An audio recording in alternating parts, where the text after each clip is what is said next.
तो अब हम लोग बात करेंगे एडीएचडी की सिम्टम्स के बारे में। तो सिम्टम्स, पहली इसकी सिम्टम है हाइपर एक्टिविटी, यानी कि बच्चा जो है वो आराम से नहीं बैठ पाता, बार बार चलना, उछलना या हाथ पाँव हिलाना। अगर आपने उसको सीट पर बिठा दिया फिर भी वो हाथ पाँव हिलाता रहेगा। बैठने या सुकून से खेलने में बच्चे को काफ़ी मुश्किल होती है। इम्पल्सिविटी, पहले भी बताया कि बच्चा जो है वो अचानक से बगैर सोचे समझे हरकतें करेगा, अचानक से अपनी जगह से उठ जाएगा, अचानक से जो है किसी चीज़ को जाके छू लेगा। Difficulty in fine control movement का मतलब ये है कि वो हाथों वाले काम नहीं कर पाएगा, लाइक वो जो है वो राइटिंग कर नहीं कर पाएगा, नोटबुक पे उसको काफ़ी ज़्यादा डिफ़िकल्टी होती है। फिजटिंग मैंने आपको पहले भी बताया कि जो है वो बच्चा चीज़ों के साथ खेलता रहता है। अगर आपने पेन पकड़ाया, पेन के साथ खेलता रहेगा, बार बार अपनी जगह बदलता रहेगा। सादा लफ्ज़ों में अगर बताया जाए तो बच्चे जो हैं वो अपनी हरकतें नहीं कंट्रोल कर पाते, या अक्सर ज़्यादा बेतरतीब किस्म की जो हैं वो कह लेंगे हरकतें कर रहे होते हैं। इमीडिएट ग्रेटिफिकेशन, बच्चे जो हैं वो आम इनाम से खुश नहीं होते, इनको फौरी या फिर ज़्यादा जो है वो बड़ा इनाम चाहिए बाकियों की निस्बत। उसके बाद जो है वो रिस्की डिसीजंस का मतलब ये होता है कि बच्चे जो हैं वो बगैर सोचे समझे फ़ैसला करते हैं, जैसा कि ऐसे खेल खेलते हैं जिसमें उनको नुकसान भी हो सकता है। Lake of motivation, obviously dopamine करना मैंने आपको ऑलरेडी भी बताया कि बच्चे जो हैं वो मामूली काम या फिर बहुत लंबे लंबे जो काम होते हैं ना वो नहीं कर पाते, उनको काफ़ी मुश्किल होती है। किसी भी काम के अंदर जो है वो लगे रहना उनको बहुत मुश्किल होती है, दरमियान में ही वो उस काम को छोड़ देते हैं। उसके अलावा जो है फ्रस्ट्रेशन एंड इरिटेबिलिटी, यानी कि बेचैनी उनके अंदर बहुत ज़्यादा पाई जाती है। जब फौरी रिवॉर्ड उनको नहीं मिलता तो नाराज़ हो जाते हैं, परेशान हो जाते हैं। डिफ़िकल्टी इन प्लानिंग, अंदाज़ा लगाना उनके लिए या फ़ैसले करना मुस्तकबिल के हवाले से उनको मुश्किल होता है। उनको नहीं पता चलता कौन सा फ़ैसला अहम है, कौन सा नहीं अहम, यानी कि उनकी जो प्रायोरिटाइजेशन होती है वो काफ़ी पुअर होती है। इंडिसिसिवनेस का मतलब ये है कि बाज़ औक़ात अपने छोटे छोटे फ़ैसले भी नहीं कर पाते, या फिर उलझ जाते हैं या फिर देर लगाते हैं। अटेंशन प्रॉब्लम, वही कि जो है अपना फोकस नहीं मेंटेन कर पाते, क्योंकि डिस्ट्रैक्ट हो जाते हैं कॉन्स्टेंटली एक चीज़ से दूसरी चीज़ की तरफ, तो उनकी तवज्जो जा रही है, इस वजह से अपना काम के अंदर वो अटेंशन को नहीं कर पाते, फोकस नहीं उनका होता। फॉरगेटफुलनेस, अपना लेसन नहीं याद कर पाते, आप एक लाइन याद करवाओगे पिछली लाइन भूल जाएंगे, इस तरह से।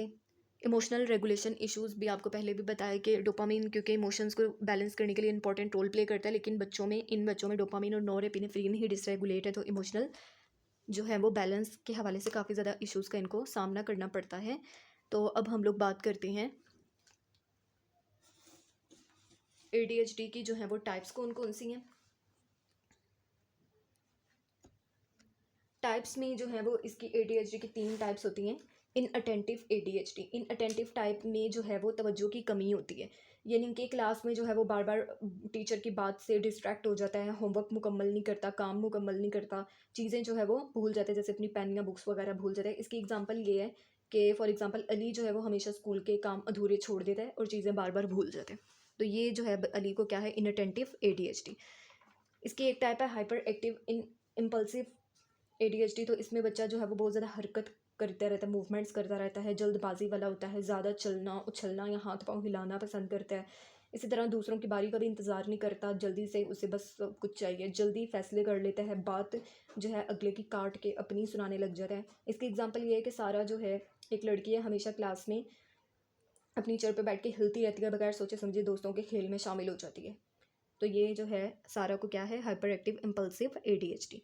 इसकी एक टाइप है कंबाइंड एडीएचडी, कंबाइंड टाइप। तो कंबाइंड टाइप नाम से भी जाहिर है कि मिला जुला, यानी कि इसमें जो है वो हाइपर एक्टिविटी भी है और इम्पल्सिवनेस और इन अटेंशन भी है, और ये सबसे कॉमन है। इसकी एग्जांपल ये है कि अहमद क्लास में जो है वो ज़्यादातर मूव करता रहता है, बार बार चीज़ें भूलता रहता है, बगैर सोचे समझे फैसले करता रहता है, तो इसका मतलब अहमद को क्या है, कंबाइंड एडीएचडी।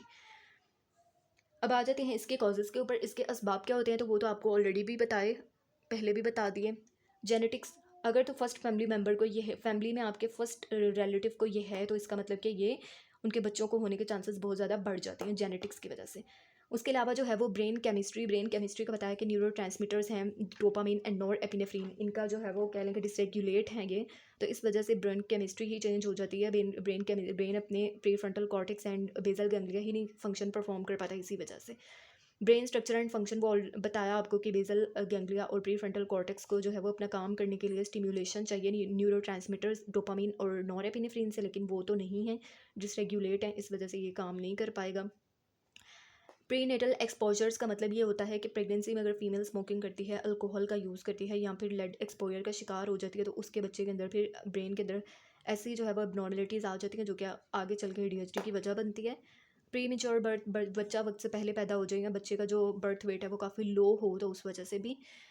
उसके अलावा ट्रॉमेटिक ब्रेन इंजरीज़ मतलब कि जो फ़ोर्सेप से डिलीवरी की जाती है, यहाँ पर जो वैक्यूम पम्प, इस तरह से क्या होता है कि बच्चे के अगर दिमाग में चोट लग गई है ना, तो उसकी वजह से भी जो है वो एडीएचडी हो सकता है। इन्वायरमेंटल टॉक्सिन्स, अगेन वही कि बच्चा जो है वो अर्ली 2 ईयर्स उसकी एज, अगर इन 2 सालों के अंदर, यानी ज़िंदगी के पहले जो 2 साल होते हैं उसमें अगर वो किसी किस्म के इन्वायरमेंटल टॉक्सिन यानी कि स्मोकिंग वगैरह के धुएं का शिकार हो गया या फिर लेड टॉक्सिन का शिकार हो गया, तो उसके अंदर भी एडीएचडी के चांसेस होते हैं।